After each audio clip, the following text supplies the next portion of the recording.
Hello everyone, welcome back to my channel. And look at my hair.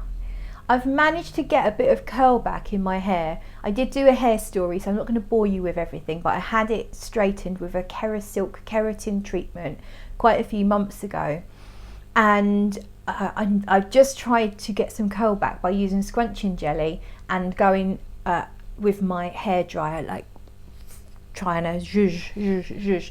So I managed to get some curl back. Let me know what you think. It's not perfect, it's all a bit mad around here, so I've had to clip the front back because some of it's still quite straight and straggly looking. But let me know what you think. Do you prefer curly Claire or straight Claire?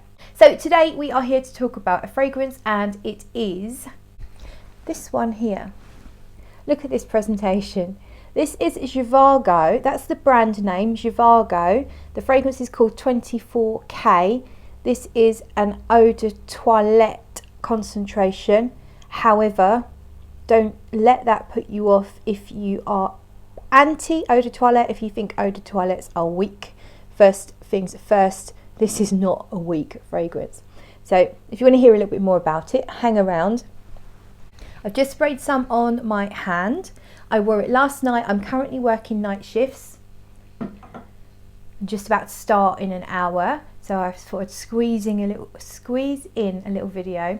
And I wore it last night. I've worn it a few times. I'll show you the dent that I've made just to prove to you that I have worn it, because sometimes you get the feeling people haven't worn fragrances, and I'm just letting you know I have worn it.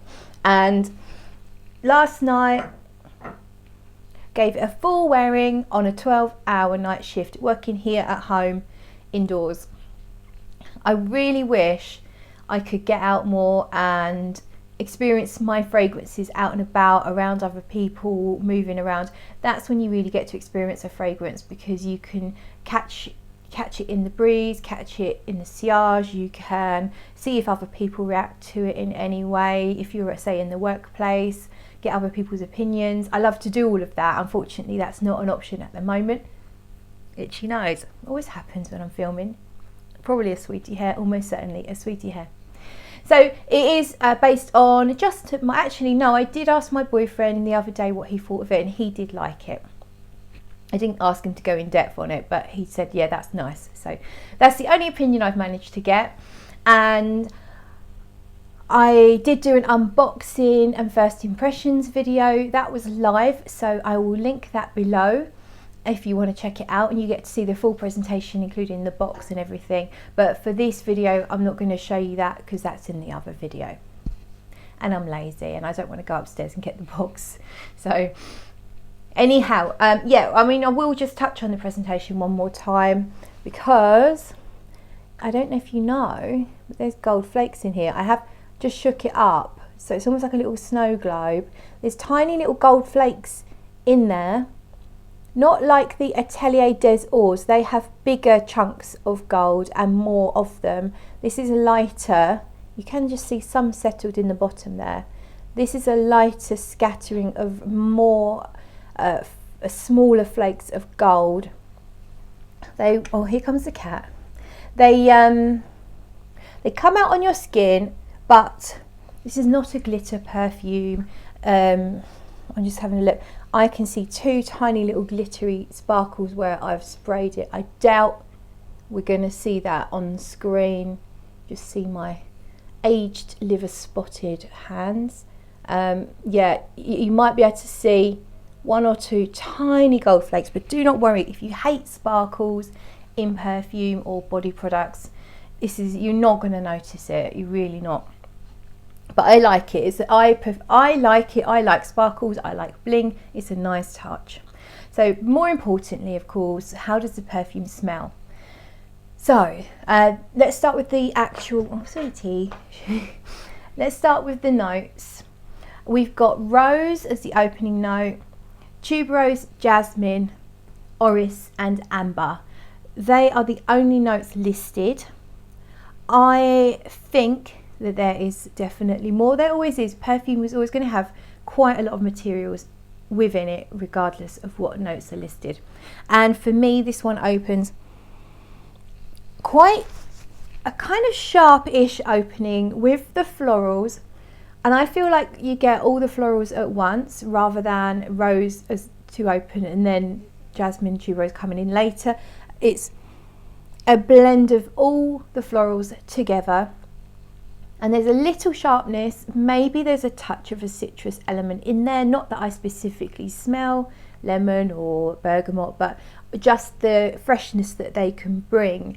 And I think there's aldehydes in here. I'm not the only one. I went through Fragrantica last night. I read every single review, and I have to say I highly recommend you do the same if you're interested in the perfume, with so many opinions I agree with on Fragrantica in terms of, and I think, and when I unboxed it and did the first impressions, I said I feel like there's a bit of aldehydes going on in here.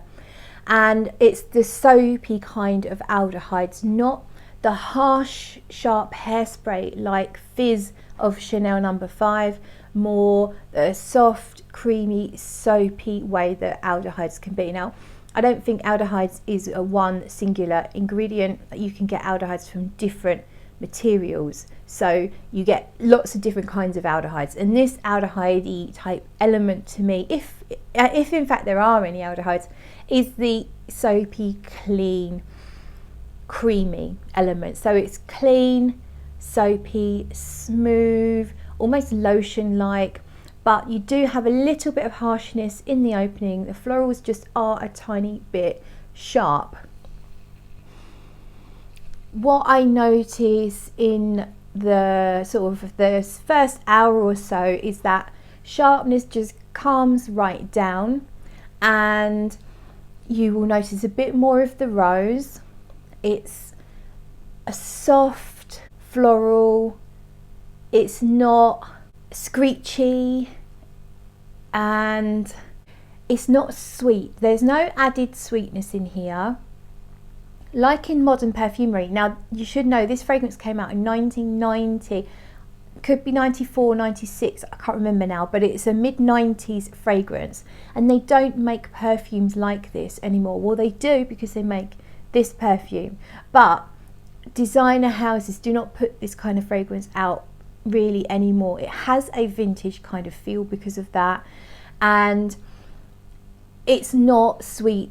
Modern fragrances almost always have a dose of sweetness, whether it's syrupy fruits, caramel notes, sticky vanilla, cupcakey type elements, strawberry, you know, lots and lots of modern fragrances aimed at women, even aimed at men, have heavy doses of sort of synthetic sugaryness. And I'm not saying that's a bad thing, but this perfume is not that. So if you tend towards modern gourmands or kind of vanilla orientals, this might not be for you. As it dries down, I feel like it does become more mellow, more soapy. The first hour is quite powerhouse like. So for me, I was thinking, when would I wear this? Who would wear this? And at first you sort of think, well, this is kind of a seductress, night out, powerhouse, bold scent, because it's big, bold florals, creamy aldehydes, and it's got this sort of sexy seductress, but an older woman, almost you may say cougar-like lady, Hollywood, housewives, you know, Beverly, what are they called? You know, you've got different housewives in glamorous places, and they've got lots of money. That kind of fragrance, shoulder pads and perfect makeup, it gives that kind of feeling. But as it calms down, after that first hour, it actually becomes more comforting. And I think that's where maybe the iris comes through, maybe the amber comes through, because you get a little powder from it, and it's a little bit sweet, but only very, very lightly sweet, and not in any synthetic sugary way. But I think that potentially that amber note, and it's a very underplayed amber, this is not really an amber fragrance at all. I'd say it's a floral, musky fragrance, but the amber and the iris just play this very gentle supporting role, and they help to keep everything really smooth and quite comforting, and they just add that dash of sweetness that I feel like it needs to warm it up, and it's actually a warm fragrance. So a lot of white floral combinations can be quite cold, they can be quite clinical. Think Dior's Pure Poison. For me, that's a very frigid, cold fragrance. It's nothing like that, and it's not sharp and screechy. Yes, it's a bit sharp in the opening, but then once it calms down, it's not sharp at all. It's warmed up by this gentle, soft, sweet, powdery base. It has a really put together feel about it, and for me, I would actually choose to wear this to a meeting where I need to be on my game. I would choose to wear it to a job interview after the first hour and only 1 or 2 sprays. And I would also say it's got this, where it's got this comforting, not motherly feel, but almost, it's got this reassuring feel. That's what I'm trying to say. It's got this feeling of a person who really just has everything all together. They smell clean, because it is fairly soapy without smelling exactly like soap, because of what I think of these aldehydes and maybe the way the florals play with those aldehydes. It has this clean and a musky sense to it, and that really is there all the way through. So it has this very reassuring vibe that would work for quite a lot of situations. It's a very versatile fragrance.